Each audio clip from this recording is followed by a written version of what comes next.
South Korean police say the chief executive of Jeju Air has been banned from leaving the country as they continue their investigation into Sunday's deadly plane crash. This follows a police raid of Muan Airport and the airline's offices in the capital Seoul. Local media say a warrant was issued on charges of professional negligence resulting in death. 179 people were killed when the passenger jet crash-landed and slid into a wall, bursting into flames. Many questions remain unanswered, and investigators are looking at whether a bird strike or weather conditions were responsible. Well, investigators have started the process of extracting data from the plane's black boxes. Aviation expert Jeffrey Thomas explained why these flight and voice recorders are so important. Well, the two black boxes are absolutely critical to most investigations, and particularly this investigation. There are two black boxes, which for the viewers are actually orange or red.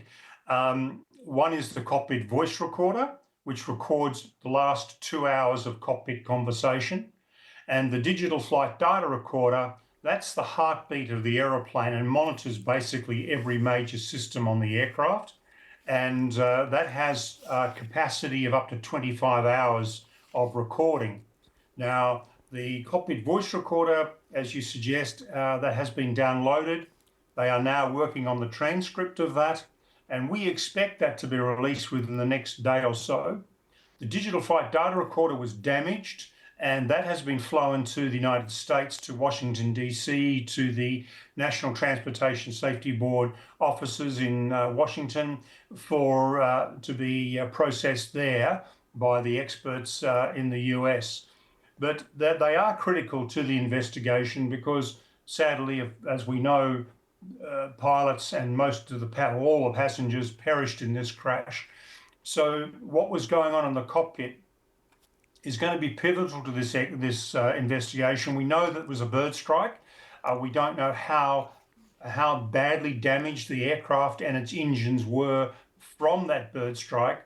But the very big focus now is going to be understanding what the pilots did, what pressure they were under, what systems were failing, and how they reacted to the situation and what drove their decision making.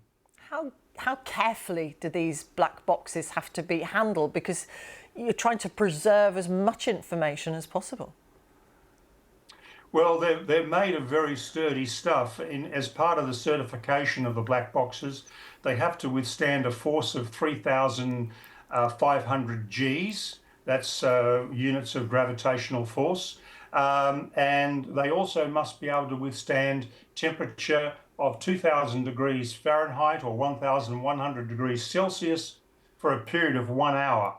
So they're basically indestructible, particularly the central memory units in the inside. I mean, the black box can look like it's been knocked around very badly and damaged, but the actual memory units are protected by 3 different layers of protection and are virtually indestructible. Aviation expert Jeffrey Thomas.